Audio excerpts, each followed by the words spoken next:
Welcome to Armchair Expert, Experts on Expert. I'm Nurse Dan Shepard, and I'm joined by Dr. Monica Padman. This Dr. Monica Padman. The man, the pad, the Padman.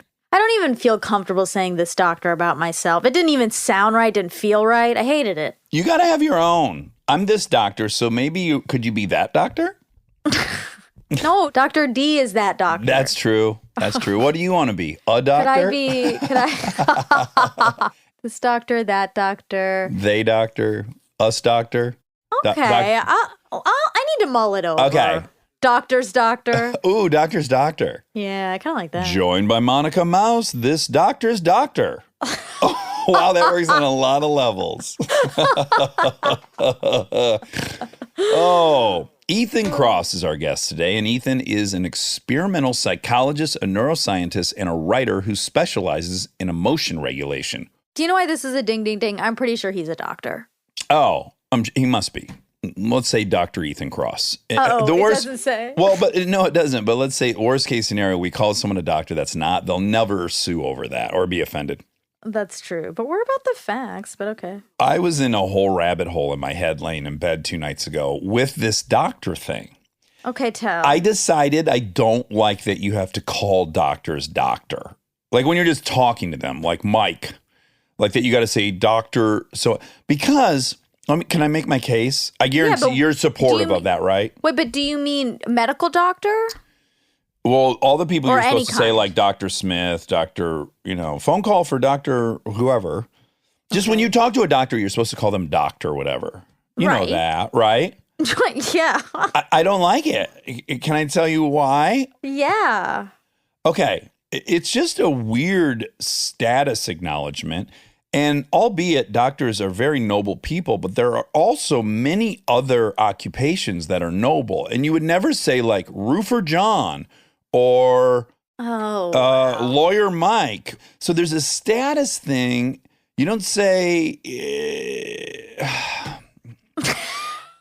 just don't say it about any other occupation. So I'm a little. That's true. That's I don't true. know. Sorry, Okay. Ethan, to even bring that up on you, because you're worthy of the title. If in And fact he is. you I have just double-checked. Okay, he is, in fact, a doctor. Okay, Dr. Ethan Kross is an experimental psychologist, a neuroscientist, and a writer who specializes in emotion regulation.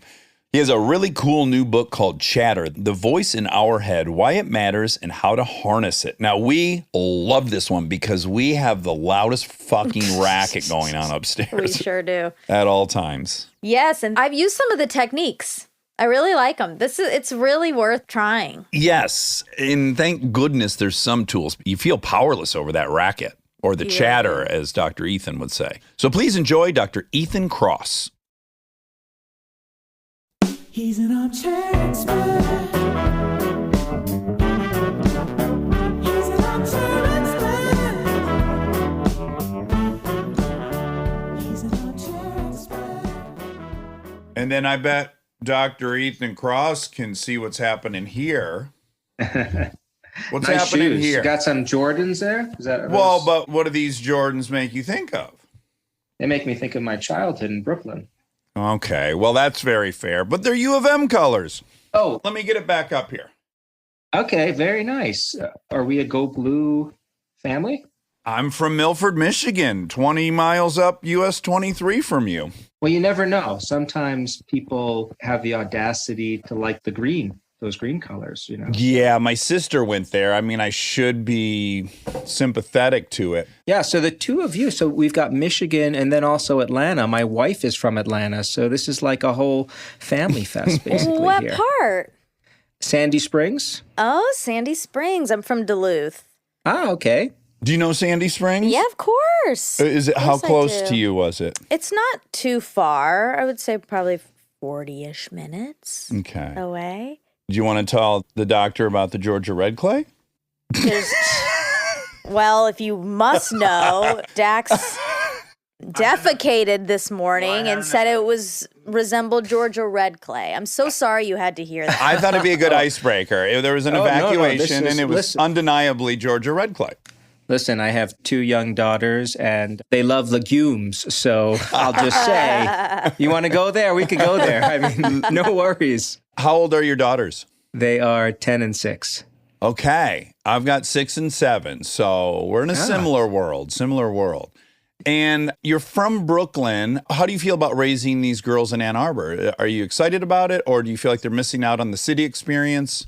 I love it. I grew up in Brooklyn. I like to tell people, terrible dad joke here, before it was cool, but I really mean that. When I grew up there, it was like not a pleasant place to live. I worked my butt off in school to leave and never come back. And so it gives me great delight that my daughters can, walk to school and just hang out outside. I never had that kind of experience. So I love it.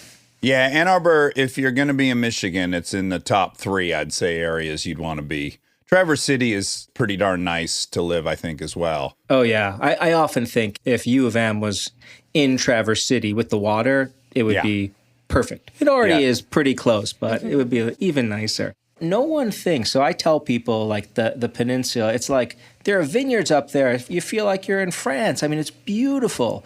And, people just look at me like I'm out of my mind. Like, you drunk the Kool-Aid. You're in Michigan now. You've lost touch with reality. But you could back me up on that, right? It's pretty amazing. Well, so could Monica, because we kidnapped her and we forced her to vacation on Lake Michigan 2 summers ago. And we brought other Californians, and they kept going like, I'm so confused. This is not the ocean. It was so confusing that it was a lake. It was not a lake. It was an ocean. With waves. They were calling it a lake. Yeah, it's remarkable. Yeah, it's a little secret. So it would be nicer if there were better sushi, and some more restaurants would be fun. But otherwise, we're pretty happy here. Now, we're going to eventually talk about one of our favorite topics, which is the racket in our heads. I guess that's what we say in AA.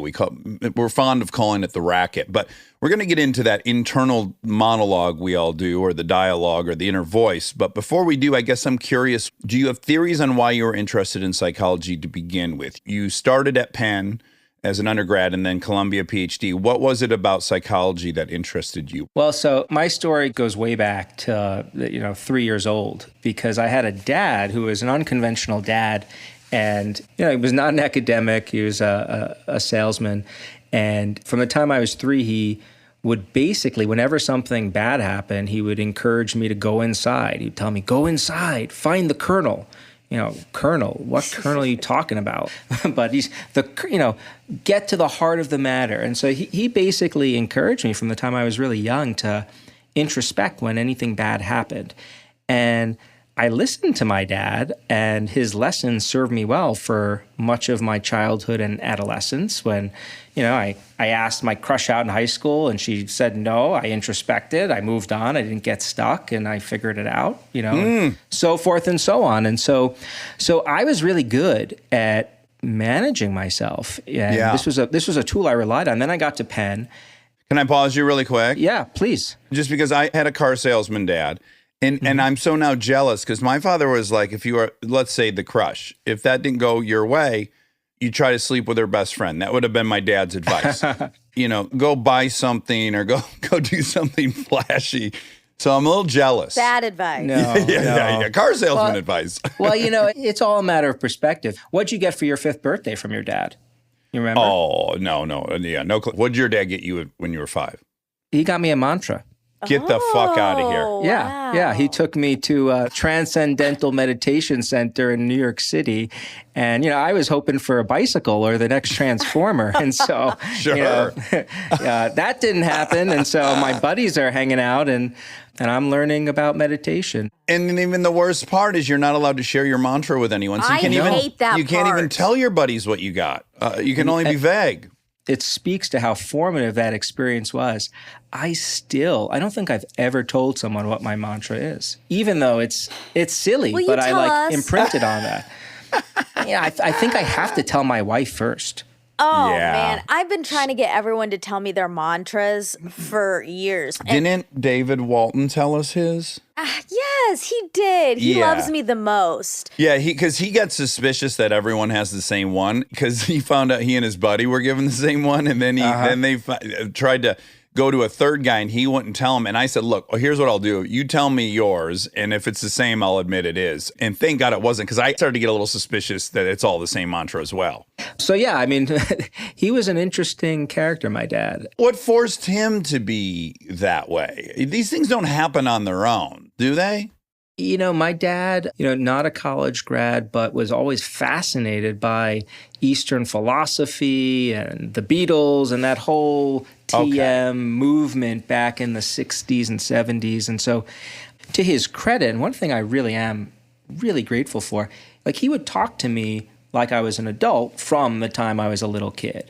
And that was really, sometimes I would prefer to talk about like the Yankees or G.I. Joe, but I mean, those early conversations really did leave their mark. So it was an interesting upbringing. Okay, great. I was going to save this to the end because we both have daughters, but I'm going to say it right now because it's so appropriate, which is, so I talk to my kids like they're my age, like they're peers. And I sometimes wonder, like, I guess I'm trying to understand the limits of their capacity. I am trying at all times to convey what a 4-step is in AA, where it's like, you're mad at Joe. Why are you mad at Joe? He tries to get me fired. How does that affect you? Well, it affects my financial security, this, that, and the other thing. And what role do I play in that? Well, if I weren't late, Joe would have nothing to say to my boss. So, all this, I'm trying to get them to work through their resentments. I'm trying to help them see that most of their feelings are really coming from a fear that they would be helpful to identify. And then I'm confronted with the idea that, like, this is all going over their head. There's a waste of their time. Is this the right course of action? So how do you do it with your daughters? First of all, I don't think it's a waste of time. I think it's great. There's some theories out there that suggest that you want to push kids, always have them reaching for a little bit more outside their comfort zone. By way of analogy, when I was on the wrestling team, I always used to wrestle in practice with the guy who was 2 weight classes above me. And so I often think about talking to my kids the same way, right? So I realize that, when I talk about mechanisms and the prefrontal cortex, it may not sink in, but the more I talk about it, the more they surprise me. I mean, and so I do enjoy going for walks and just kind of sharing what's going on in my world. And sometimes they like it, and other times they say, this is, as my youngest daughter would say, this is ballwing, Daddy. Okay, so your specialization in psychology is emotion regulation, which is something that I'm deeply interested in and fascinated by. And I got to say, Monica and I have many, many debates. This is a great topic for Monica and I because, and I'm wrong often. Let me just start by saying I'm wrong often. But in general, I have kind of a blanket view, which is the world is kind of inert. As much as it feels like it's not, it is just constant, right? So traffic is a reality. Bosses are a reality. All this stuff is a reality. And that is the variable in the equation that is unchangeable. So I'm left with the only variable in the equation I have any say over is myself. So I strive to not react to things or to be a slave to these things or get emotional all the time. And sometimes our debates are about, someone can't really make you feel bad. Like you can allow someone to make you feel bad, And by the way, it has been pointed out that I'm wrong. We were watching this great documentary. I hope you watched it about Keith Raniere, The Vow. Mm-hmm. And it can be taken to an extreme, right? Where you never have a right to say someone's attacking you outright, which of course they are. So I think in the extreme, but just in general, I do think we have maybe more control than we think we have over how we feel and respond to things. What's kind of your blanket thought about that?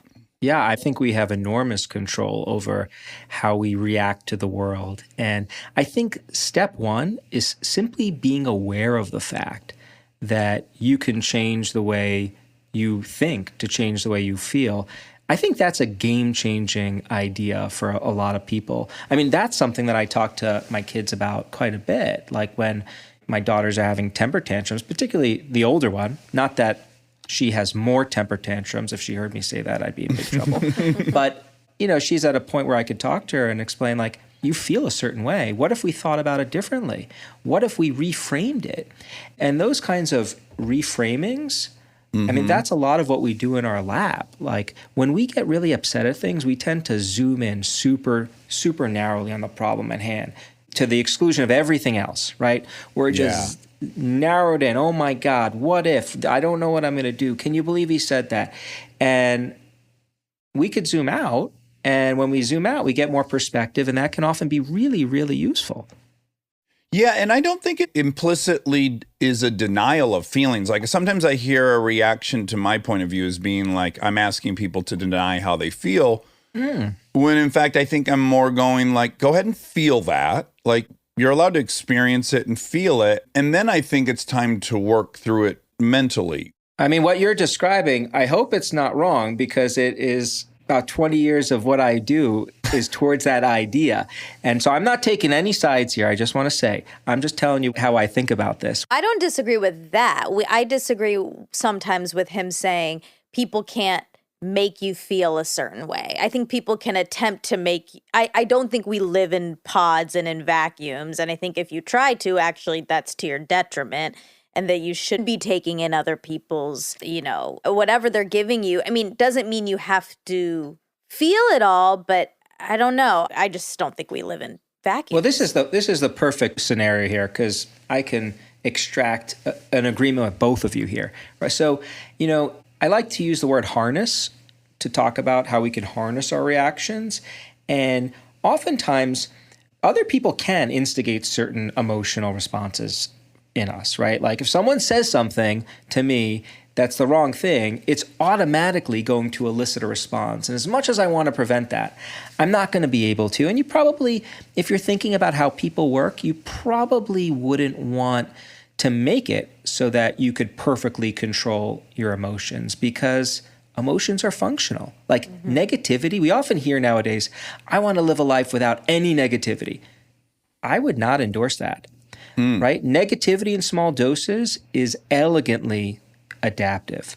Like when I get a little ping of anxiety a week before I have to give a high stakes talk, that's a good thing. That means I'm not watching football and basketball and doing, no work. It means, all right, Ethan, time to get to it. So negativity can be good, but when the emotions get too big and stay for too long a period of time, that's when things get problematic. And that's where our ability to control comes into play, because we can rein in that response and we can move it around. And that is a really useful skill. I think I can give an example of what I mean. Generally, when I'm bumping up against this, when we have this argument, I guess my point is I start from a place where you're tempted to say this person objectively wanted to hurt my feelings. And I agree with that. People do objectively try to hurt other people's feelings. But here's where I think your own personal role comes into play.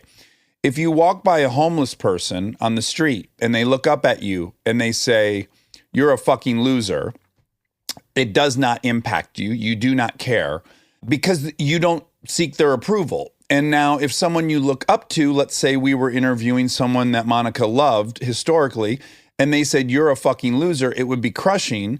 Now, both people tried to hurt you, but one has status and one doesn't. You want approval from one person and not the other. So for me, once I recognize that it is that subjective, whether or not I'm going to care, and it's my own desire to get approval from people with status or people I love, whatever it is, that's to me where your control comes from. Or at least you have to acknowledge it's actually not objective. Mm-hmm.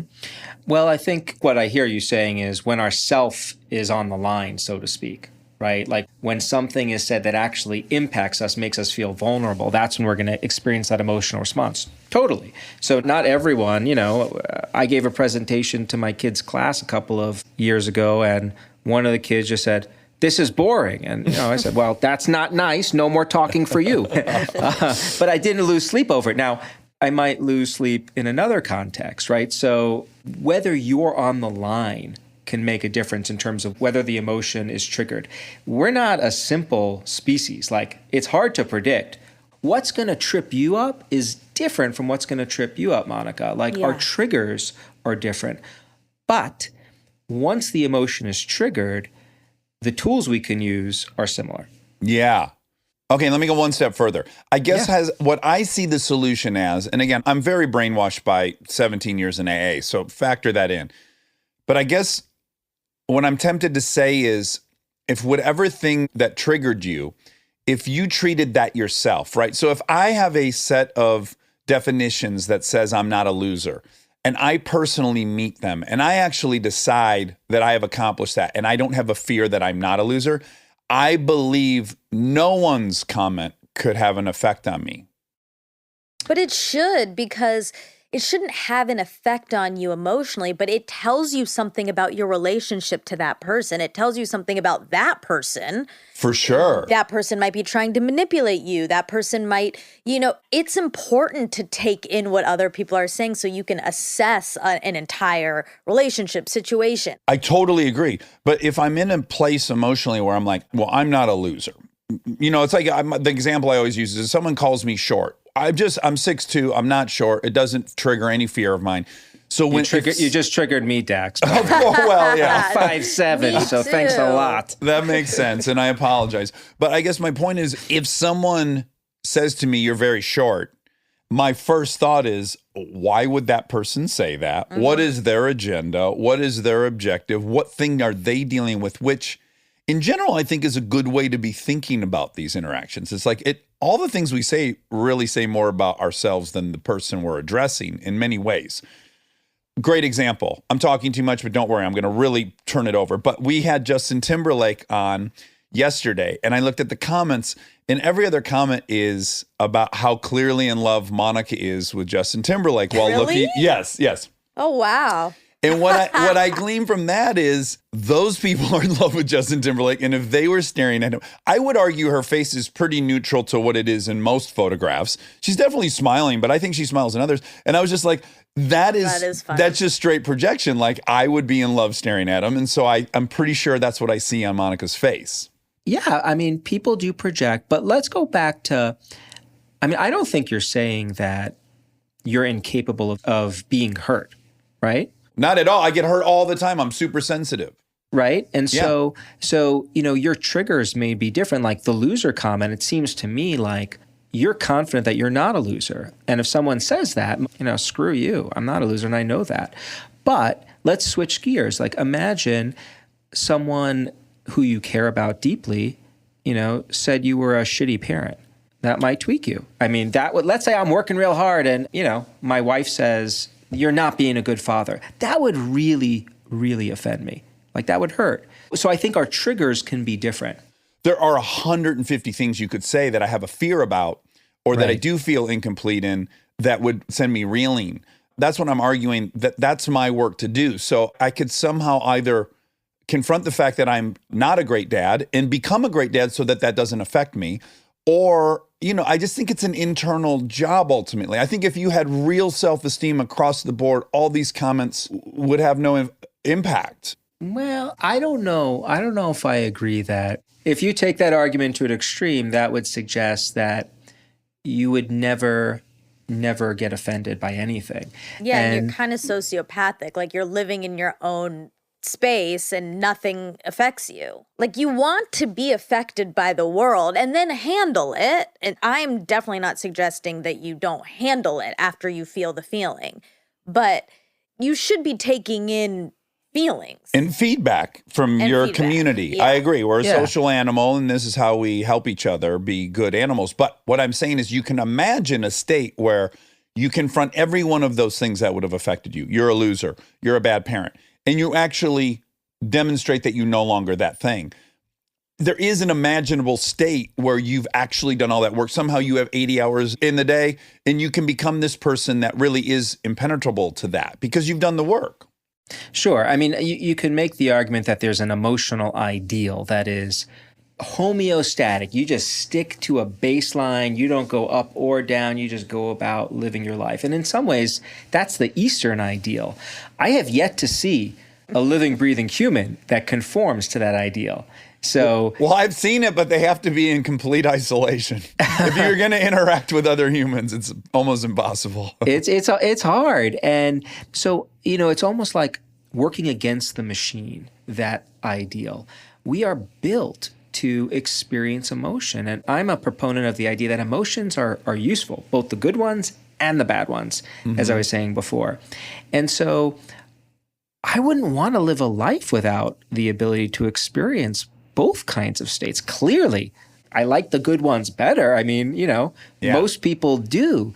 But the negative ones also, I think, are vital to my ability to succeed and be effective and be a good dad. Like, I need to know that when I say something that maybe does offend you, or not you, maybe Monica, like if I see the facial expression on your face that suggests I may have hurt your feelings, I need to get the feedback that, oh, I'm sorry. Like, Yeah. I'm really sorry I did that. I didn't mean to. Like, I say things, I offend people. I don't mean to, but I get feedback. It's negative. And then I adjust my behavior. And so emotions are signals, really important. For me, I think the big challenge that I try to look at in the lab and really in my own life is, how can we make our emotions work for us, both the good and the bad ones, rather than take over, which we see happening quite a bit. Yeah, and by the way, even in my weird utopian thing I just pitched you guys that neither of you are buying into, I still see a well of emotions being, someone shares with me, not what's broken with me, but they share with me, when you do this, I feel this way, and then I feel terrible because I do not intend to make the person feel that way, and then I adjust my behavior accordingly. Yeah. So what I'm hearing from you is that you're what we would call low on rejection sensitivity. So you're less sensitive to being rejected than maybe others. But that doesn't mean you can't experience other kinds of negative emotions like anger or sadness, or, plug in your favorite one.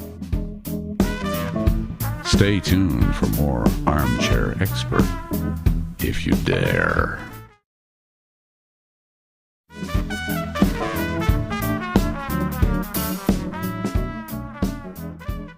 Okay, so your book, Chatter, The Voice in Our Head, Why It Matters and How to Harness It. The voice in our head. Holy smokes, Monica and I both, this is one of the foundational connections between us, is that awesome. There is a trial going on at all times in our heads. We are horrendously introspective. I'm an obsessive thinker. I think Monica would say she is too. Yep. We build cases. We lose objectivity. We're so busy. We're meant for each other, the three of us. Let me pull up a chair and join the crew. But this is what the book is about, and this is what I've spent the last 20 years studying. So if we just go back, early part of life, dad, introspect, it's the utopian ideal. Know thyself, right? Look inward. Fast forward, I get to college, I take my first psychology class, and halfway through the semester, we turn to introspection. And I'm like, the equivalent of rolling up my sleeves, here we go. Let me show you how it works. And lo and behold, what I learn is that there's a lot of science on this, and a great deal of it shows the exact opposite of what I learned growing up, which is a lot of people, a lot of the time, when they introspect, when bad things are happening, they end up getting stuck. Negative thought loops, what I call chatter, rumination, worrying, catastrophizing. Choose your favorite description, the negative roommate in your head, the itty bitty shitty committee, right? Like our minds are taken over in awful ways. And so for me, this became a giant puzzle that I became fascinated by, and I've been studying for the past 20 years, which is, why is it that in some cases we can benefit from introspection? Like, introspection is an amazing, amazing tool. It's what allows us to problem solve, to innovate, to create. And it is the basis, I would argue, of why our species is so effective. A lot of people, myself included, think that this is the key evolutionary advance that distinguishes us from other animals. Crazy. Yeah. So let's go through the utility first. There's a couple things that probably are obvious to many people, and then maybe some other people haven't even considered. First and foremost, we think in whatever language we speak. Or you'll sometimes meet bilingual people, right? And they'll say they think in Spanish, but they don't, whatever it is. But just the notion that I am thinking in English confines me to a very specific culture, which in and of itself is fascinating, right? Because culture is highly persuasive, and it is a structure, and we're confined by that even inside our heads in ways, right? So could you talk about that phenomena that we think in language?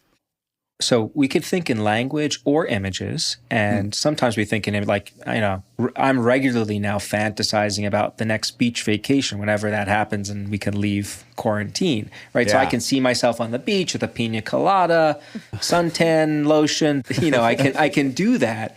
But we also spend a lot of time thinking in words, and we do, think in our native language. There's some actually interesting research on thinking in a foreign language. I don't want to get too much of a detour, but emotions have less impact when you think about an emotional experience in a foreign language. It has less resonance. Like cursing in a foreign language doesn't feel as bad as cursing in your native language. And the reason is when we're growing and developing, we're processing the world through our native tongue, right? So emotions, these, when you're first learning the curse words, like you learn them in your native language. They don't quite have the same zip when they're in a foreign language, which, is you could play with that sometimes the next time you're upset.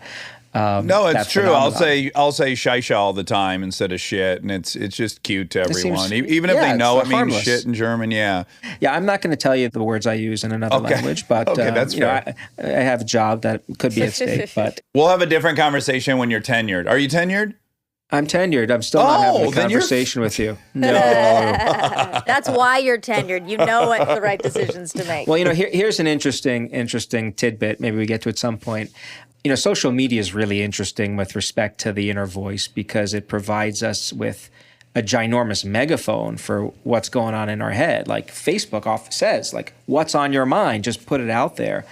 And some people are obliging that request and just sharing. And I tell people that I wouldn't want anyone to have a live feed into what's going on in here all the time. I'm really happy with that being a private experience that I can, to some degree, curate what comes out of my mouth. Yeah, edit. And so, editing is good. And so going back to what the inner voice does for us, I think of it as a Swiss Army knife of the mind.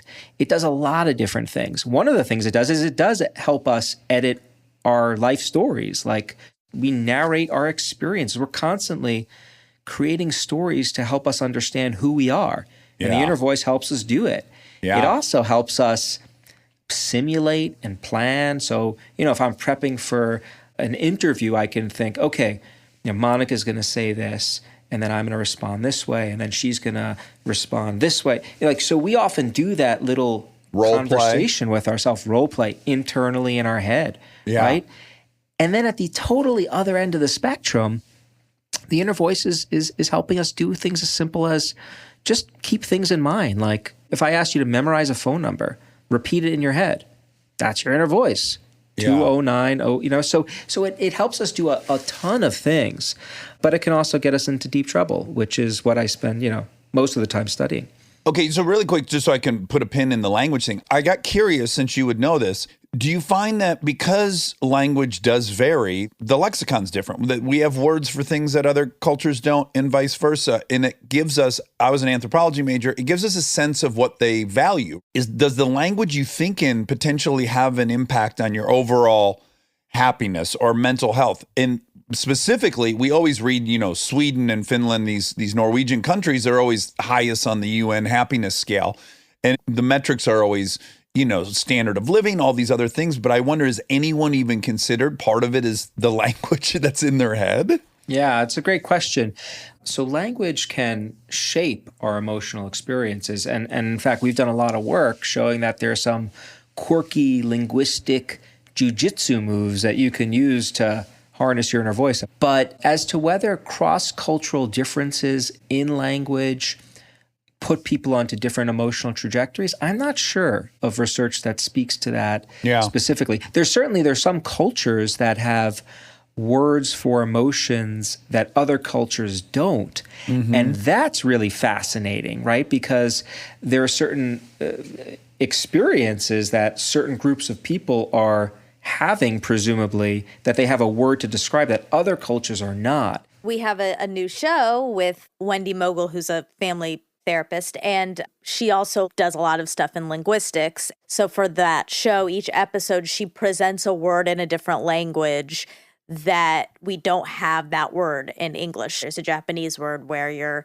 unhappy with your haircut right after you get it, and it's kind of funny because we do all we know that emotion, but some cultures put a word to Monica, it. don't project. I don't have that emotion. You love your haircut. I But I just see that, like some cultures put words to things that others don't, and that's so fascinating. Well, we'll have to fact check this, but I can't remember if I learned this in school or this is just apocryphal, that also in Inuit there's no word for jealousy.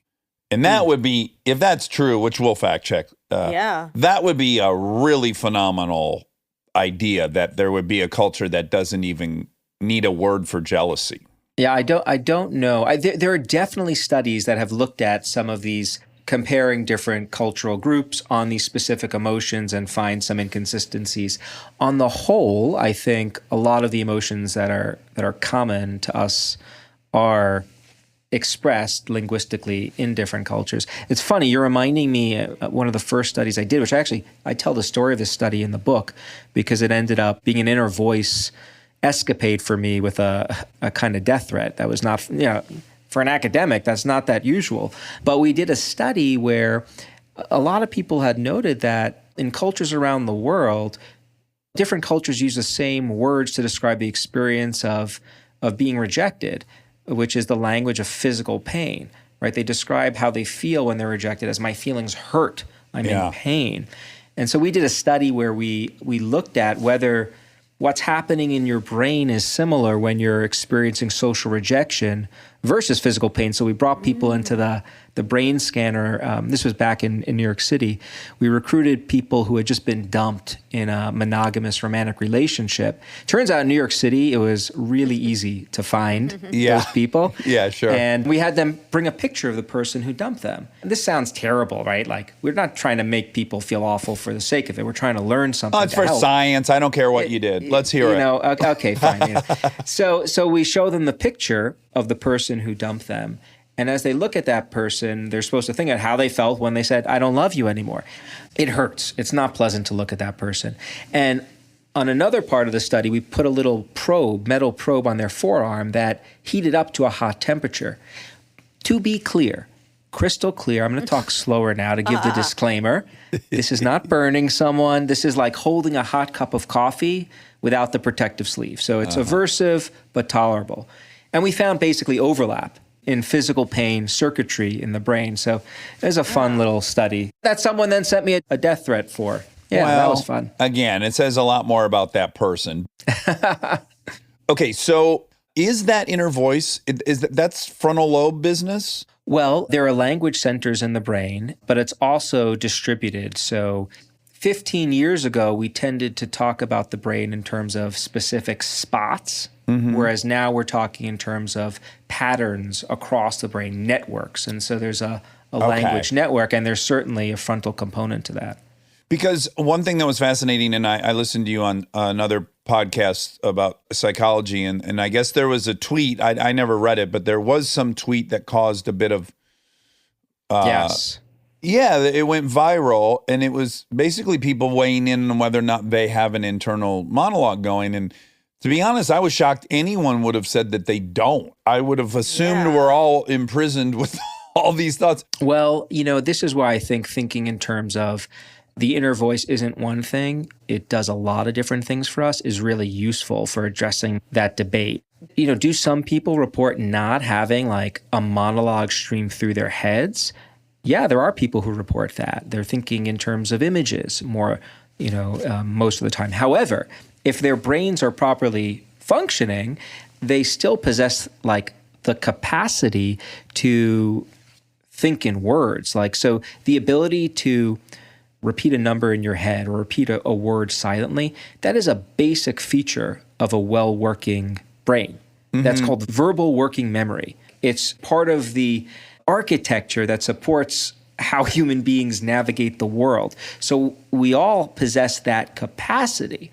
Now, whether we use language silently to do other things, like reflect on our problems and work through them, yeah, I think you do have a lot more variability there. And my sense is that that whole debate was about at that upper end of the spectrum. Some people just report not having the stream that we see depicted in the movies, where like the constant commentary. Right. Okay. I probably wrongly or erroneously believe the objective would be to get rid of those voices. And I assume you're going to make a case for why they shouldn't be. I guess I fantasize about a state of being where I'm just aware of my current surroundings and I'm present and I'm not writing the fucking story of my life that no one's going to read. That seems pleasurable, but is that not the desired state? I would say it's not the desired state. So there's actually, I tell a story in Chatter about a neuroanatomist who had a stroke and lost her language. Her linguistic facilities were wiped out, essentially. And she initially describes that state as one of utter bliss for precisely the reasons that you're describing, Dax, right? Like, no more nagging all the time, no more overthinking. But then she goes on to describe how without those voices, she also lost her sense of who she was, her identity, and her ability to do basic things like plan and simulate was also lost. And so I think that is unique proof for just how vital this voice is. And I think the goal should be not to silence it, but to harness it, right? So to figure out how to make it constructive, how to make it more, supportive, more coach-like. We do studies on that. How do you motivate yourself? Come on, man.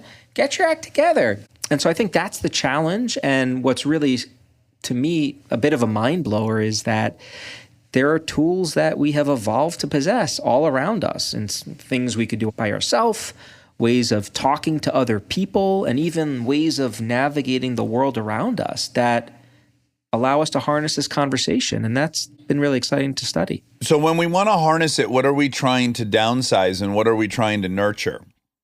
So we're trying to reduce the chatter. And the chatter is the zooming in really narrowly on a problem and then getting stuck, spinning over and over and over in ways that are ultimately dysfunctional and destructive, that get in the way of you doing your job optimally, that create friction in your relationships, and chatter that can, undermine your physical health, right? Like, we're built to experience stress. Stress becomes a bad thing when you experience stress and then you keep experiencing it over time.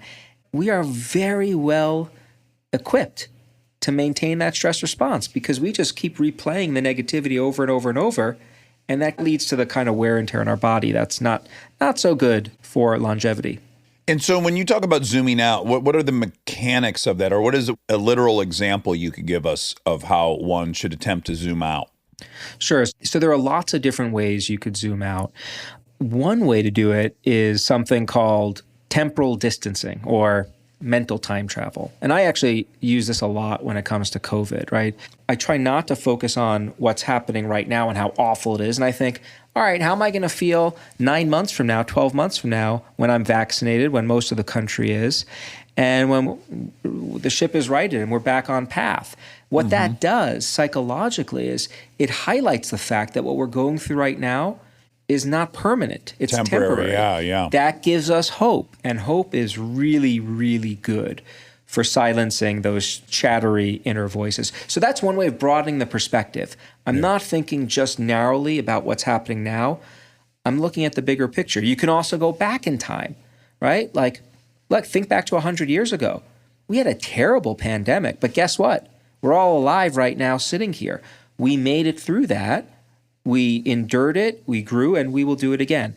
So that's one technique.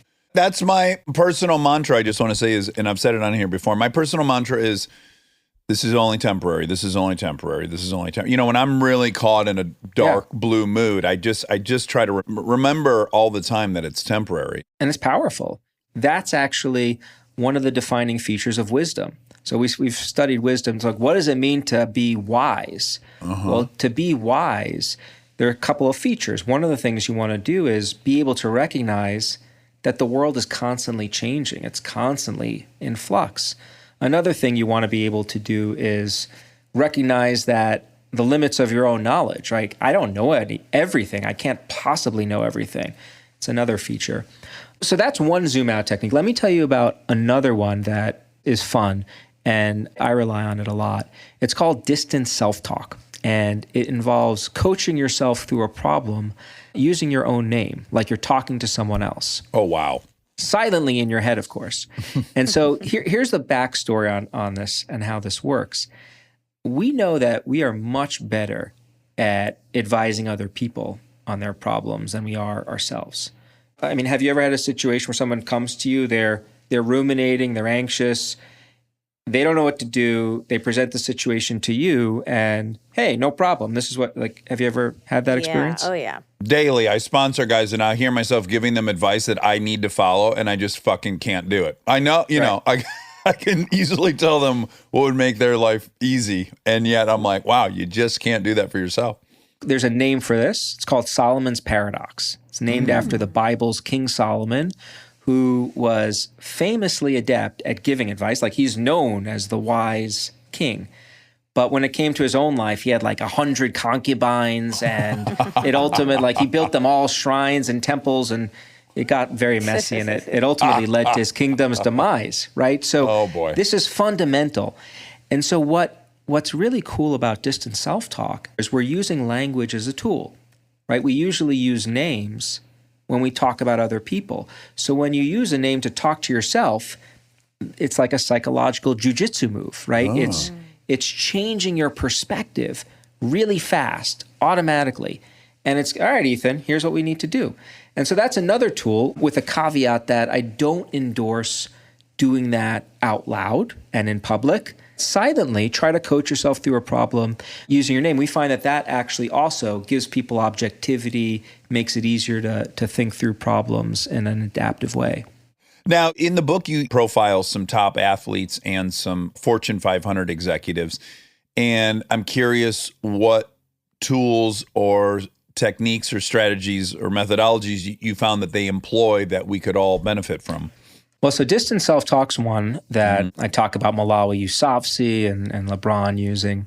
Another fun example comes from Rafael Nadal, one of the greatest tennis players of all time, who, you know, I think it was in his autobiography, he wrote something to the effect of, the hardest thing I do in a tennis match is I try to control the voices in my head, which to me is astounding, right? So here you have a guy who is competing against the best athletes in the world on the greatest stages in the world. He's not worried about how fit they are, how good their backhand is, his endurance. He's worried about the conversation he's having with himself on the court. And so what does he do to do this? He does something that often elicits, raised eyebrows and ridicule. So he engages in these like elaborate rituals. So if you watch Nadal, you'll see he always walks onto the court carrying a tennis racket in one hand. And then when he gets to his bench, he turns to the crowd. He unzips his jacket as he's bouncing on both feet. Then he carefully takes out his 2 water bottles and positions them on a diagonal. 1, 2, 1, 2. Then when he's, playing, he twirls his hair a few times. Looks like he's picking his butt before every serve. He's engaging in a ritual. And what he's essentially doing, rituals are highly structured activities, right? And he's got control. So he's controlling himself and his environment to compensate for the lack of control that he feels in his head. Yeah. And so it turns out a lot of people do this, and science shows that it can be useful when we're experiencing chatter. Try to order our surroundings or engage in a ritual to help us in those circumstances. And I'll just say that when I was writing this book, I did something along these lines, which was very atypical for me because I'm not the most organized, neat person. It's a constant issue in my relationship. There are clothes all over the floor, piles of books in my office. But when I was struggling with a paragraph or a chapter, I'd go to the kitchen and I'd wash all the pots and pans and I'd neatly put them away. And that was something inside me telling me to, hey, let's try to fix what's happening in here by turning to the world around us. And so that's another fun tool that people use. Yeah, so we've interviewed a couple of really successful athletes, and I want to say Tom Brady was telling us about his kind of ritual before a game. For all those reasons, like let's control all the things we can up till the moment it all starts. And yet we were also interviewing a Formula One driver, Daniel Ricciardo, and he said, I'm against those because what inevitably happens is a part of your ritual can't be performed. And now you have a built-in excuse to not do your job the way you should, And so it's just kind of interesting. I guess I would imagine you'd agree with this is like knowing your own predilections is helpful too. Like, are you the type of person that's going to be super productive for, or are you the type of person that's going to build an excuse off that? Well, so I'm glad you brought this up. I mean, I'm a big proponent in the idea that there are no magic pills and no magic tools. And so, what I advocate is a toolbox approach to managing the mind, where let's say there are 20 or so science-based tools, there are likely more.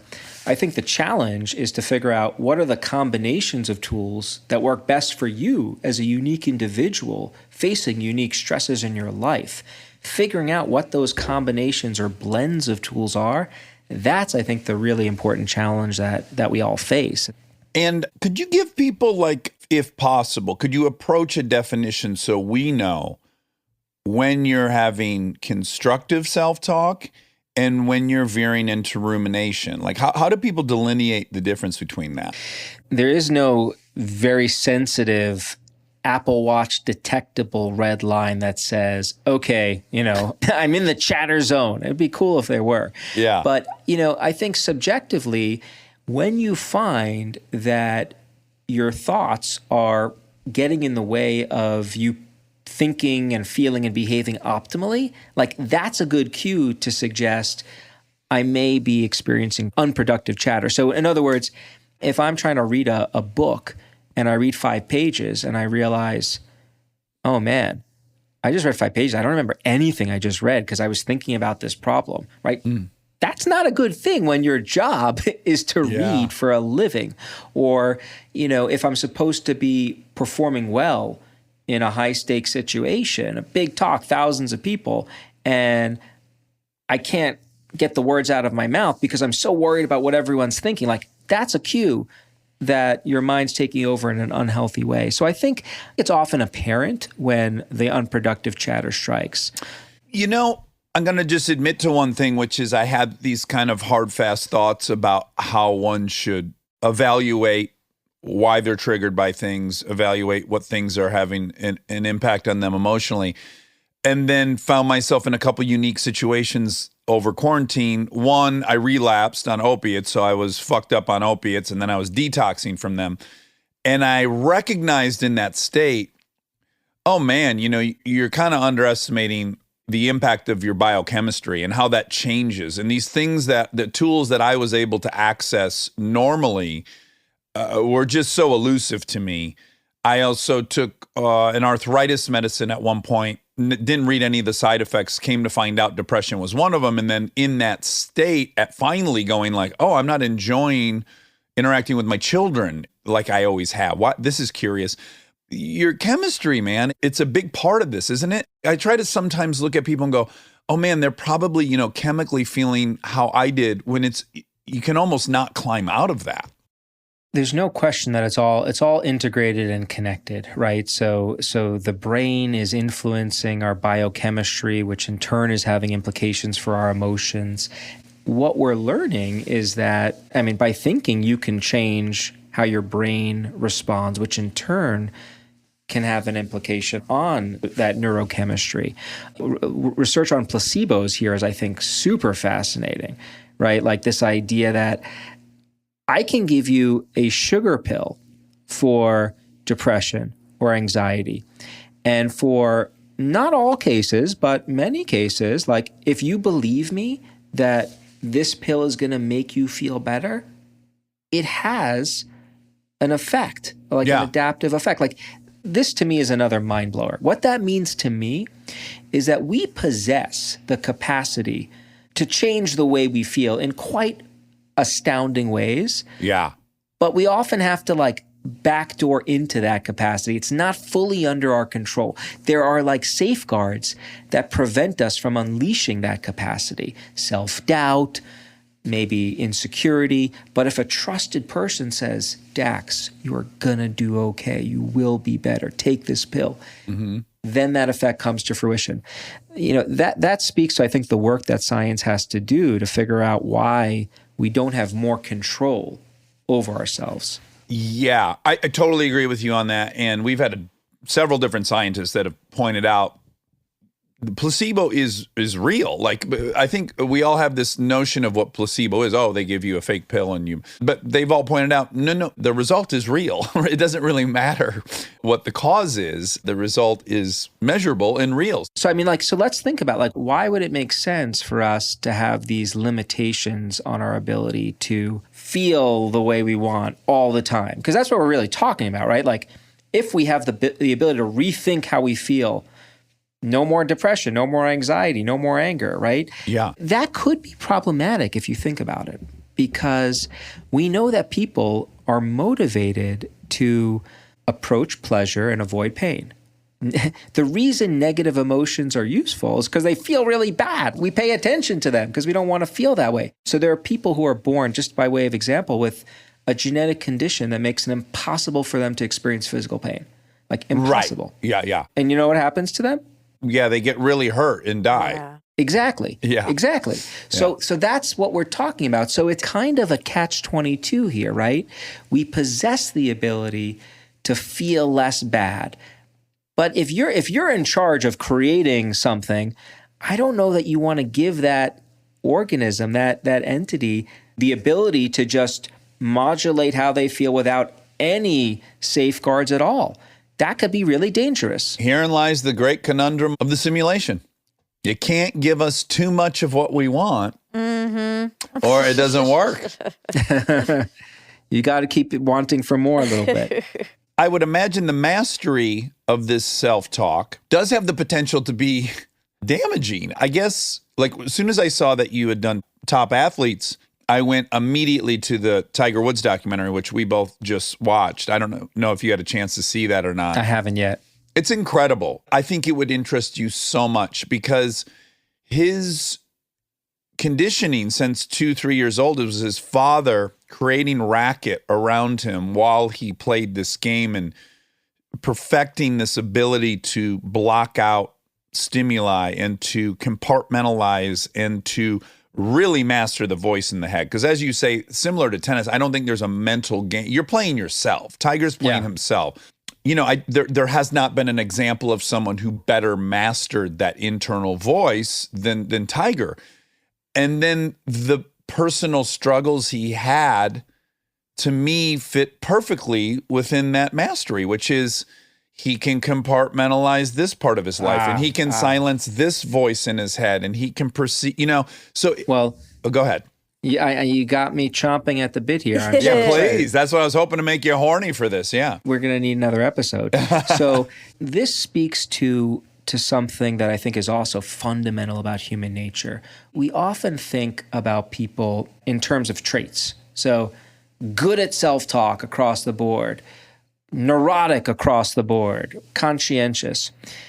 I have a different perspective, and there's a different tradition, which is that who we are is very contextual.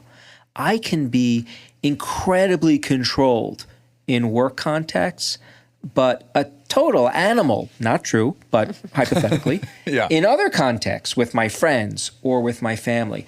It's an if-then profile that characterizes who we are.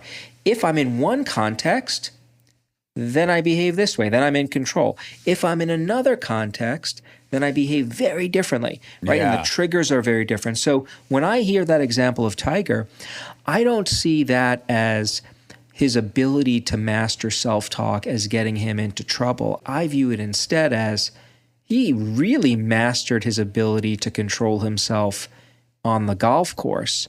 Mm-hmm. But when it came to other things in his life, he was in much less control. Yeah. For a variety of reasons, likely. So it's much more contextual. We all have our triggers.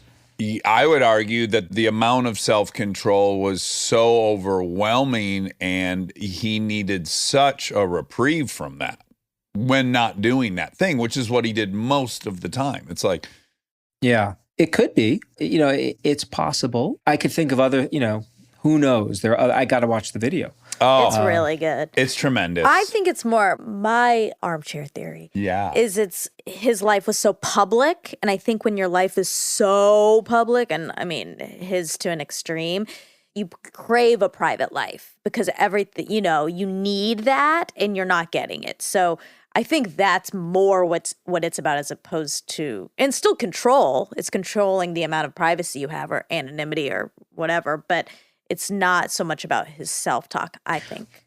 Well, this is like, I feel like we're in the lab now and we're workshopping an idea and coming up with some experiments we can do, because when I hear you both talking about this, which I agree, fascinating, I think he also started mastering this self-talk with his dad early on in life before he was famous and well-known, right? And then once he got to the next level, a whole different world opened up to him, a world that now he's got the spotlight on him, as you're suggesting, a world where he's probably more self-conscious, a world where he has handlers and enablers. And these are a whole new set of challenges that he probably wasn't as adept at managing, and certainly didn't have the same practice as he did growing up with his dad, going to the driving range however often he did.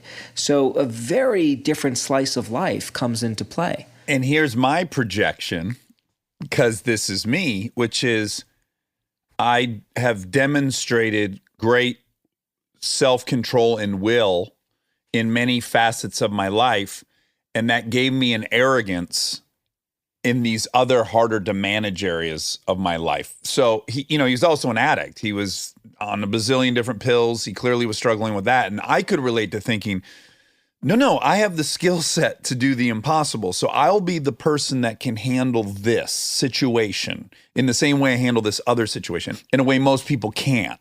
So that's my projection of what's going on, Yeah. Well, like one of my pet peeves is when someone might say to me, they'll remain nameless, "You have no self-control." No, that's not true. I'm able to control myself. I can delay gratification for a very long time to do my work. And I can, yes, it's true. Maybe late at night, I get a little peckish and want some snacks and don't inhibit, but it's contextual. So it's trigger if then. And I think having the understanding that we can be really good at controlling ourselves in some contexts, but not good in others, that's an important observation. Yeah. And it really does then allow us to start thinking about how we can get better in that very specific context. It makes it more manageable, because it's not now I have to shift everything about me. It's, okay, how do I master this task? Yes, it is compartmentalized. Like okay, this is an area I can focus on, as opposed to this broad, I'm X, Y, or Z, which I think has always been the great disillusion of alcoholics, which is, they're people with no willpower. Well, no, they're running Fortune 500 companies. That's too simple. It's in that situation, yes. And, this speaks to a bigger issue of human nature, which is we tend to categorize. We like categorizing because categorizing makes the world simple, and we like simplicity. So black, white, good, bad, controlled, not. On the one hand, we have a tendency to categorize and simplify the world.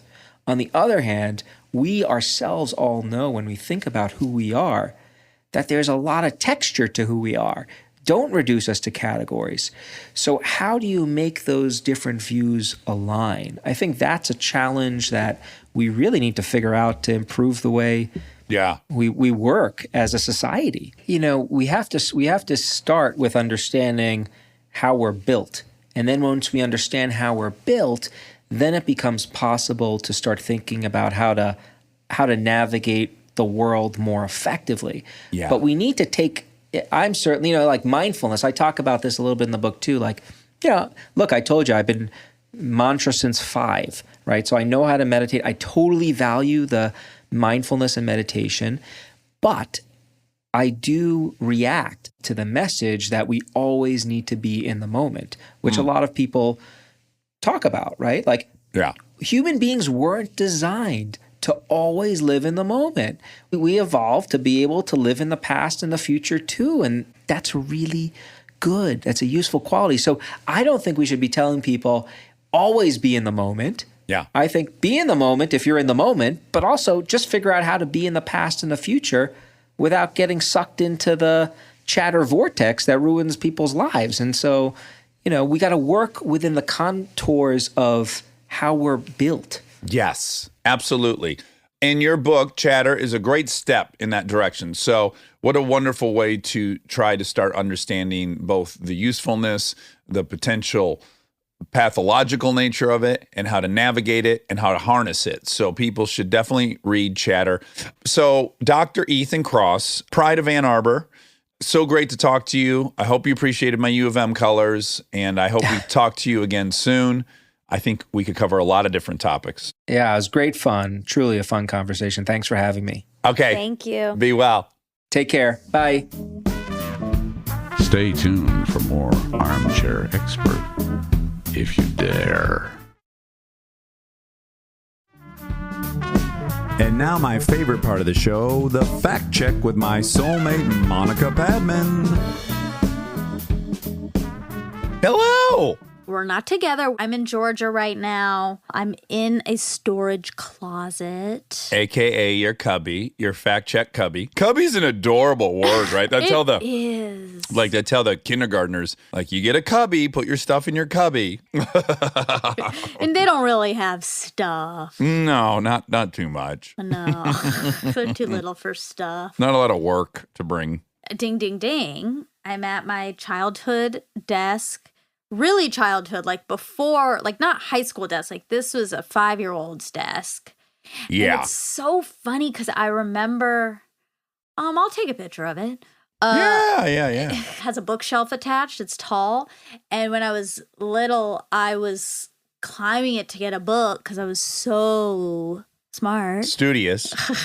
And I lost my footing and I like slid down and I got a big scar on my belly. Oh my goodness. That's there to this day? No, it's gone. Oh, okay. So a scratch. Would we call that a scratch then if it didn't stick around? Perhaps. Yeah. It was a bad one though. Yeah. It was a wound. Anyway, I'm looking at this now and the idea that I could have gotten hurt on this, like it's so, is that I was so small that I fell and slid. I must have been just 1-2 inches. Oh, speaking of which, Dingles, I posted it. This most adorable piece of artwork came our way. Oh my God. My Lord. So cute. Oh my God. What a picture of you. It was me as a tiny mouse. That's who I picture climbing the bookshelf. That's what made me think of it. That's what she looked like. Yeah. That's what she looked like. Little whiskers. And it was a long fall for that little mouse. Yeah. But luckily mice are light, so they don't land with a lot of thunder. They don't scar easily, but they do get scratches. They get really, that's the incredible thing about mice is that you can really cut them up. You really slice them. And then they'll heal without any scarring. No keloid, no. Oh my gosh. Oh. Yeah, and I do want to update people because we did tell everyone about it. So lest they be concerned and we can alleviate their fears, off opiates since Saturday. So going on 4 days off. No issue. So if anyone who was concerned, we went through it. We're past it. And all is good. And the body is, the body's not great. Body's not great. Got some bad news Tuesday. Yeah, well, tell us about that. And also, I'm proud of you. Thank you. So when they got in there in the shoulder to put in the new hardware, my stellar doctor, Dr. Della Macharo, he thought he saw some infection. Yeah. Thought maybe it wasn't, but let's be safe, he said. So I got a port in my arm. Very sexy. It's a doodad. It's a new doodad. It's a new look. It's kind of good to reinvent yourself every now and then. That's true. Yeah, I definitely have a dingle doodad coming out of my arm. And I have to put antibiotics directly into it. And then what they do is they send away the piece of body material to a lab and they see if anything grows. So for the first 5 days, nothing grew, which means no infection. I was starting to get really excited. And then at my checkup, it would have been the 10-day marker. And I had been told if nothing grows in 10 days, you can get rid of this port. So I went there with the sole goal of telling him, either you pull this port out or I'm pulling it out. I went with the ultimatum. Oh, boy. Oh, my God. Okay. Yeah. You know how I like to operate. And so about 2 seconds into me winding up for this speech I've already rehearsed in my head, he goes, stop. The culture grew this weekend. You have an infection. And I was like, oh, my God. And then I said, okay, so what, another week on this thing? He goes, no, minimally another 6 weeks with the doohickey. And we're going to Hawaii. It's not because I can't swim with the doohickey. I'm not allowed to be submerged in water with the doohickey. And I was really looking forward to snorkeling with the girls and splashing around. A little lazy river, splash, splash. Oh, lazy. Yeah. Well, maybe you can wade in and just like, keep your arm out. Yeah, it's just a pretty big risk to take with an open hole into your veins. If some kids got streptus bacteria or flesh. Ew, sick. Yeah. Gross. Figure out a way to like really duct tape around it so no water can get in there. That's what I'm thinking. Why don't we ask your not this doctor, but your doctor. But that doctor. Yeah, that doctor. Dr. Dell. Dr. D, why don't we ask him what we can do? Maybe he has some sort of great contraption. A workaround. A proprietary contraption. Oh my gosh. I'm going to force him to invent a medical device and he's going to become a billionaire. See, this is working out. He's so lucky to be my surgeon. Before we get into Ethan, yeah, we have to take a second. We just have to. We must talk about the Royals. Oh, yeah. I'm going to need you to fill me in. So I guess you're referring to the fact that they got Meghan Markle and Prince Harry. Yep. They got interviewed by Oprah. Yeah. And there's so many takeaways. One is Oprah, she still got it. She does. Even though, like, some of the things she asked, I was like, or like some of the tone, I was like, don't say that. But really? But I loved it. Oh, like what was one of the things she said where you're like, oh, careful? Like she pokes. She's. We need to poke more, huh? No. I guess it's tempting when you see someone as good as her to think like that's what we should be doing. Yeah, well, Wendy, of course, like Wendy emailed me after and was like, after listening to that, I think I should listen more. Like, taking their cues, taking their cues from Oprah. How long was the interview? 2 hours. Wow. And does Oprah still interview people or just like when something big like this happens, she'll do it? Exactly. And then where does she drop it? It was on CBS. Oh. I think she got like 8 or 9 million. No shit. I think so, yeah. Suck a dick. Good for her. I know. Good for her. I will tell you in my very egocentric way that I roll through life, I knew that was happening. And of course, I so wanted to talk to them, as did you. Yeah. And I did fantasize about being like, God, could we ever be those people that like when people decide to talk, that we're the trusted place? That crossed my mind. Yeah. What a flattering place to be. Yeah, what a station to occupy. That's so cool. Okay, so the takeaways. Hit me with the takeaways. Okay, so the takeaways. So you're going to feel so validated. Oh, okay. I like that. It's pulling back the curtain on the royal family in a way that's like, whoa, they are fucked up. Wow. And of course, if you've watched The Crown, which if you haven't watched The Crown by now, you're not my friend, then you know that. Like you see it, and you see it in this. It's one of the great dysfunctional families of all time, yeah. Yes. But when you hear this outsider coming in and talking about it, and like she was suicidal and was asking for help, and they weren't. Wow, just like Diana, who was like dying of an eating disorder, and no one. That, and Harry said that. He said, I could see history repeating itself. No shit. Oh, right, because that's his mom. His mom, yeah. What was the most salacious accusation? Well, the big one that people are talking about is someone in the royal family had conversations with Harry while Meghan was pregnant with Archie, their boy, worried about the skin color of the baby. Okay. Oh, boy. And no one, they didn't say who it was, but of course there's speculation. Who do people think it is? That pervert? No. Oh, that guy's out of the picture. I mean, no, he's not really. I mean, he kind of is, but I'm talking about the Epstein cohort. Yeah, Andrew. Yeah, Prince Andrew. Yeah, he's still in the mix? Like, I'm pretty sure he still gets paid. Ugh. And they've cut Harry and Meghan off completely. They haven't, they're. Oh, they don't get any money? No money, no security. Oh, wow. Like, really bad. Really bad. Wow. What the fuck are they going to do for a living? So he said, they left, they went to Canada. And they were really trying to make it like as good for the family as possible. It's like, we're going to still keep our duties. We're just going to take one position down, trying hard to make them look not crazy. Yeah. And then they were just like cutting them off, no protection, no this. And luckily, Diana had saved money for the kids. So he said, I would never have been able to do this without the money my mom left me. And now they have like Netflix deals stuff and shit. Yeah, deals. Yeah. Can you imagine anything more distracting than if you walked into Starbucks and fucking Prince Henry was behind the counter? Prince Harry was behind the counter. Oh man. Woo. But the protection thing is really bad because, like, you know, your whole stance about the kids, you know, it's like they don't choose it. He was born into this. He has no choice. Yeah. And to take away protection from that person is very scary. And like, because there's a lot of like death threats and a lot of stuff about her race and really? It just like got really, really, really bad. It's really worth, especially for you, because you're just going to feel so good about hating the Royals the whole time. I felt guilty for liking them. Well, don't do that. Well, I just felt like, man, I know, and just to be clear, I don't like them in a way that's like I admire them. I just find them incredibly fascinating, and I'm interested in their stories. Here's my question. If you had the choice, would you end this thing? I think up until this, I probably would have said no. Right, because you want the show to continue. Yeah, let them be. But now, no.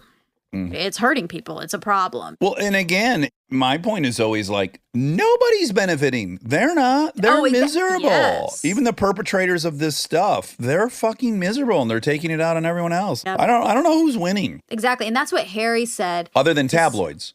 Well, yeah. And then that's a part of it I didn't realize. Like, they're in cahoots. Like, they're feeding off of each other. The tabloids need the royals and the royals need the tabloids. So they're like, they host dinners at the palace for these tabloids. They're bedfellows. Yes. And Harry said, they're all trapped. Yeah. My dad's trapped. My brother's trapped. Yeah. So, you know, he's giving them some grace. They're not out of it, so they can't see. And we always talk about being in the water. Can you imagine being in that water? What a fucking weird, warped view of the world you have. I know. But you'd think after what Charles went through with like Camilla and Diana and all that, like you'd think he'd have more compassion for what was going on. But he's trapped. Yeah, well, first of all, he's got to consider people like you who are enjoying the story so much. So he doesn't want to break your heart. But then secondly, I imagine they see it the same way people who went to World War II thought. Like, well, I'm going to go kill myself because I believe in this country. Like, they have some ideal that feels like it can justify all other things, murdering people, whatever it takes. And so, yeah, I'm sure being a royal is a far stronger force than being an American. Oh, for sure. For sure. And you're literally like, oh, am I going to destroy this thing that has existed for 500 years on my watch? I'm going to be the dingus who mishandles this thing? I know. Oh, but it made me feel so horny for Harry. Well, yeah. Yeah. Is he sexy? Yeah, I think so. Yeah, I remember seeing him naked in those photos, and he had a great body. Oh, like from a long time ago? He was in Vegas with some bros, and he was mooning the camera, and he has top off, and he fucking looked great. Yeah, I mean, he's obviously always been a bit rebellious. Yeah. I felt respect. I respect these two people so much because that must have been so fucking hard to do, to walk away. Talk about getting out of the ultimate abusive relationship. It's exactly. Yeah, because you don't even have a living. You don't have, and what's he going to get a job somewhere? He can't get a job anywhere. I know. Maybe he's a movie star or a podcast host, but those are his two options, or a primatologist. The monkeys won't know who he is.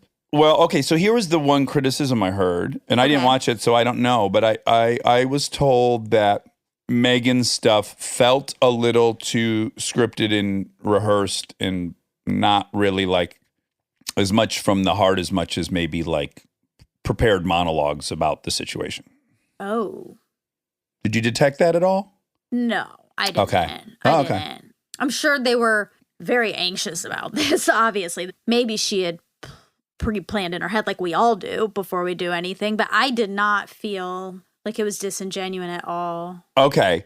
I'm gonna explore, like I'm gonna put myself in the exact same position, or I'm gonna attempt to, right? So let us assume, because patriotism, it's in you more than you ever, or I think it's in a lot of people more than they recognize, right? So I even find myself doing this. It's like, I don't mind someone from another country being somewhat critical of us, but there does get to a point where I get defensive. I'm like, let us imagine that a English dude or a Russian dude came in and wooed one of the Obama daughters, and there became this big circus, and then the Obama daughter and the Russian went back to Russia, and then from Russia they explained why this whole system we have is oppressive and abusive and malarkey. I could see being more critical of a Russian, an outsider, who came in and facilitated the end of this thing that's from my country. I can see a little in-group, out-group thing where it might be different if you're British watching her talk about this than it is for us. For sure. And also I think the British tabloids exploit that. Like they say like Meghan stole Harry, Meghan did this. She's Yoko Ono. Megxit. Yeah, they've made her that. And so Oh, Megxit? That's a that's a good one. Yeah. Unfortunately, that's a No, I mean, I get it. I get it. People who live there are like, but yeah, hey, American, stop. Thanks for stopping by and then destroying the monarchy. Yeah, but in your example that you gave, The Obamas. Yeah, like if Sasha and the Russian were on Russian TV, Vladimir and Sasha. and they were talking about, Oh, weird. Really quick. Sasha is a Russian name. This is working out perfectly. that's Okay, why they go fell ahead. in love. Oh my God. And if they were talking about some like real deep-seated racism that they experienced in the White House, let's say. Yeah. Well, it'd have to be reverse racism probably in this case because it's the Obamas and reverse racism doesn't exist. But yes. Right. Yeah. Yeah. She could have experienced. Oh, you're right. Because it'd be calling out. Yeah. Because we love Obama. So I'm starting from a place of like, I got to pick someone I love. I'm a little wonky on the details. On the analogy. Yeah. It's ever changing. And I'm losing the analogy a bit. But anyway, point is, if they called out something like that, we might be like, hey, that's what our foundation is. And oh my gosh. But also they'd be doing the right thing. They'd absolutely be doing the right thing by calling it out and trying to expose this really bad system. But my friend who's British, who that was his takeaway about Meghan, I guess I was trying to consider why that would be his takeaway because he's a very thoughtful person and he is not pro-monarchy. So I was thinking, why did he read it differently than you? And I guess that's what I'm trying to come to as a justification. Is like, well, ultimately she is an outsider who's being very critical of the thing he was born into. So I can acknowledge that. Also, she wasn't like bawling. Right. Maybe for him, he's like, that's not how I would act if so a lot of people do that. I'll think like, oh, I'd be crying or I'd be doing this if I was talking about it. And, everyone just responds differently, especially with talking to Oprah. Yeah. That makes me think immediately of Adam Grant interviewed Malcolm recently. And I'd not heard any of them. Have you heard these? No, I know they like debate, right? Yeah, they fight. It's the greatest. They love each other, but like they don't agree on anything. And Adam is so challenging to him. It's really fun to listen to. And, they're such different personality types. It's really fun. But one of the things was Malcolm had cited this psychological study that had happened in Germany where they were trying to disprove that your face is so linked to your heart, which was this kind of consensus in psychology. And they did this experiment where in Germany, they'd lead these people down this long, dark hallway and they would put them into a room and then they'd ask them to read some Kafka or something depressing. And then they'd open the door. And when they came out, there was no hallway. And someone from their childhood was sitting in a chair in front of them. And they filmed their face. And then they asked them what happened. And they would say like, oh, I was so shocked. And I was, every single thing they would say they experienced. And really none of it was on their face. And so Malcolm was like, in my opinion, that study kind of disproves this notion we have that people's faces are so telling. And then Adam countered and said, well, it might more prove that people are really shitty at recounting what they were thinking or feeling. Oh, yeah. they might have not had the language or adjectives to say what they were really feeling. Like they just went to, oh, I was shocked. Anyways, fascinating debate. Oh, that's interesting. Yeah. And I think what they do is anytime one of them has a book, the other helps them promote it, but they help them promote it by shitting on it kind of. It's really fun. So then I listened to Adam be a guest on Malcolm's show where he was promoting his book. And it's so funny because had Adam never said it, he said, I want to say that I've observed a pattern where you write a book with a theory, and then a few years later, you write a book with the opposite theory. He's like, Blink is saying that people are really good at thin slicing and they can make really good decisions. And then you write the most recent one, I forget the name of it, that I love, which is people don't know what anyone's talking about, and confusion is the norm. Mm-hmm. And then he says, then you write Outliers, which is about there's no real advantage and it's all about thing. And then you write David and Goliath and say, oh, being in power is the disadvantage. He's like, what's your message? And Malcolm's just like, yeah, I don't care. Like, you want me to have a seamless trajectory of my thoughts and opinions, and I don't. He said, I take great joy in contradicting myself. And I was like, oh, this is so fascinating. It's tasty. Yeah, it was really tasty. Let's talk about Ethan a little bit. So this isn't a fact. It was just something I wanted to bring up. He talks about Rafael Nadal doing rituals. You know, we've talked a lot about rituals on here. And I think after hearing all these different opinions, I just worry that rituals make you OCD. Like, I don't know if they can. I don't know if that can work backwards like that, but... Well, they're the exact same thing. They're both an attempt to get control over something uncontrollable, right? Yeah, but one, OCD, you don't have control of. Like, you have to listen to the song. Yours is you have to listen to a song twice if you hear it once. Van Halen Jump, yeah. Yeah, I don't even want to say it. I know. I'd hate even saying it. Okay, we don't have to say it. I'm not going to say it. The whole thing's shrouded in bad luck. I'm so sorry. Okay. But, that's like something you can't control. Whereas with these athletes, they're creating them. They're creating the compulsions.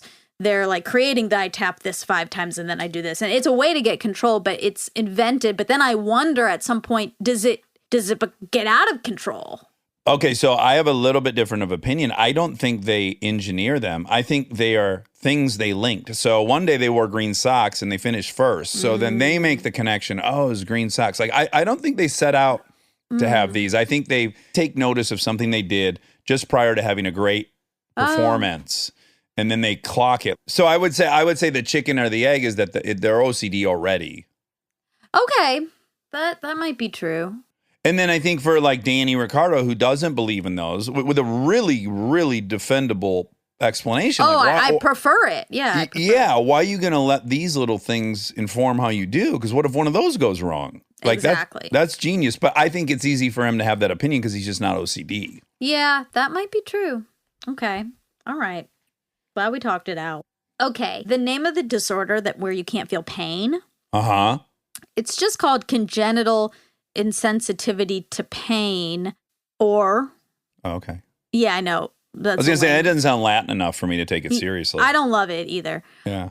Congenital insensitivity to pain, and anhidrosis, CIPA, is a rare hereditary disease that causes affected individuals to be unable to feel pain and unable to sweat. Oh, anhidrosis is unable to sweat. I hear hydro in there. That makes sense. Okay. Oh, here's another. Congenital insensitivity to pain, also known as congenital, anal. Ooh, anal. Analgesia? Ooh, analgesia. Here are the options. Oh, analgesia. Here are the options. Analgesia, analgesia, analgesia. Oh my gosh. I bet a lot of proctologists treat people with analgesia. Is that when your anus is full of ghee? I think it's like progeria, the disease where people age quickly. I think it's you have a geezer's anus too early. I think I have analgesia. Is that what Benjamin Button had? No, he had reverse analgesia. Oh my God. Yeah. His asshole looked way younger than it was. It looked like a baby's asshole. Yeah, but when he was a baby, he had regular analgesia. He had straight up analgesia. Yeah, but then it started turning into reverse. Wow. Yes. We talk a little bit about the tiger doc in this. We've talked about it on here, so we don't need to get super into it again. I just Tiger you know, Woods there's doc, yeah. yeah, Tiger Woods, and there's been an update, of course, since he got in that car accident, and I've just been thinking like, I mean, people are probably going to get mad at me for like sympathizing with him, but you know, this doc comes out, he's alive, he's feeling that the world is learning about him, hearing stuff about him, a portrayal of him that he's not a part of, and I just wonder if that like it must drive you crazy, and he already is not the most stable. Although, is his superpower of disassociating and compartmentalizing being employed right now, and he's actually able to cruise through it more than any other person would normally be able to? Perhaps. I just Because he wonder- was on his way to play golf, right? Like, he's in public playing golf. I know, but I think that compartmentalization stops at a certain point, unless you're truly diagnosably ding, I made that up, sociopathic. Then I think that compartmentalization runs out, or at least it's getting funneled into other areas and you don't know it. I guess what I mean is like his ability to ignore his surroundings and the reality around him, i.e. tons of noise, his dad doing the keys, like he can he can get in a tunnel clearly and ignore the world. And maybe that's what he's been doing to deal with all this. I think the fact that he had like 30 girlfriends and could somehow do all that, that's a lot. 30 people? That's a lot. That is a lot. That's a lot of folks. That's really all for Ethan. Also, Laura wanted me to share. She too got a mantra when she was like 5 or 6. For her Very birthday. rare. For her birthday, which is really funny. So Laura grew up in Iowa in the Maharishi community. She went to a Maharishi school, and it's so weird to me that Laura grew up like that. Right. When I think about her growing up and we're all hanging out, and I'm like, you seem, I mean, not normal or abnormal, but just like there's no trace of it. Exactly. I'm more aware of like, oh, you went to USC. That seems Yes. in keeping. Yeah, but not Maharishi school. Yeah. Or they meditated at school, and yeah. Not getting fucked on your 6th birthday with a mantra. I'd be resentful. That'd be in my therapy. Write it down. Write it down for your therapy. I was suggesting off mic that you find your way over to Athens and do a little booty pumping. Oh, that's true. The good old days. I was hoping you would dust off your booty pumper. I was wondering actually if I could look through some pictures to see if there were any pictures of those parties. Oh, yeah. I would I'll love look. to see those. Yeah, give it a good... I'll give it a scour. Go through it with a fine-tooth comb. Okay? Okay. All right. I love you. I love you.